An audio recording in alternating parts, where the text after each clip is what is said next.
بسم اللہ الرحمن الرحیم۔ شروع اللہ کے نام سے جو بڑا مہربان اور نہایت رحم کرنے والا ہے۔ حضرت عبداللہ بن مسعود رضی اللہ تعالی عنہ فرماتے ہیں کہ جس شخص کو یہ پسند ہو کہ کل اللہ سے بحالت اسلام ملے تو وہ ان فرض نمازوں کو پابندی سے ادا کرے جن کے لیے اذان دی جاتی ہے،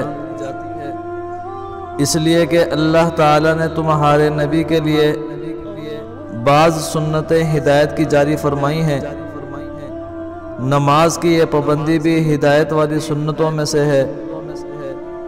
میں قسم کھا کر کہتا ہوں، اگر تم اپنے گھروں میں نماز پڑھنے لگو گے جیسا کہ فلاں شخص پیچھے رہ جاتا ہے اور گھر ہی میں نماز پڑھ لیتا ہے تو تم اپنے نبی کی سنتوں کو چھوڑ دو گے، اور نبی کی سنتوں کو چھوڑ دو گے تو گمراہ ہو جاؤ گے۔ باخدا ہم نے وہ زمانہ دیکھا ہے کہ ان نمازوں سے وہ منافق ہی پیچھے رہتا تھا جس کا نفاق بہت مشہور تھا۔ ہم نے یہ بھی دیکھا ہے کہ ایک آدمی کو دو آدمیوں کے درمیان پکڑ کر لایا جاتا اور صف میں کھڑا کر دیا جاتا۔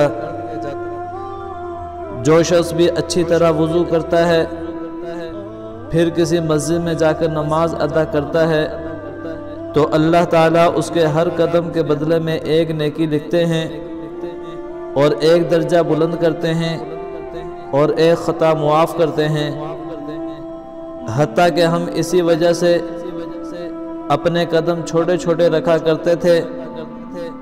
بے شک آدمی کی نماز جو جماعت سے پڑھتا ہے اکیلے پڑھنے والے سے 25 گنا زائد اجر رکھتی ہے۔ تو ویورز دعا فرمائیں اللہ رب العزت سے کہ اللہ رب العزت ہمیں ان نمازوں کو با جماعت پڑھنے کی توفیق عطا فرمائے، آمین ثم آمین۔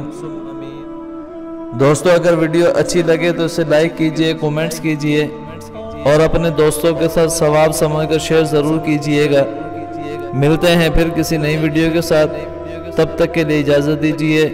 السلام علیکم ورحمۃ اللہ وبرکاتہ۔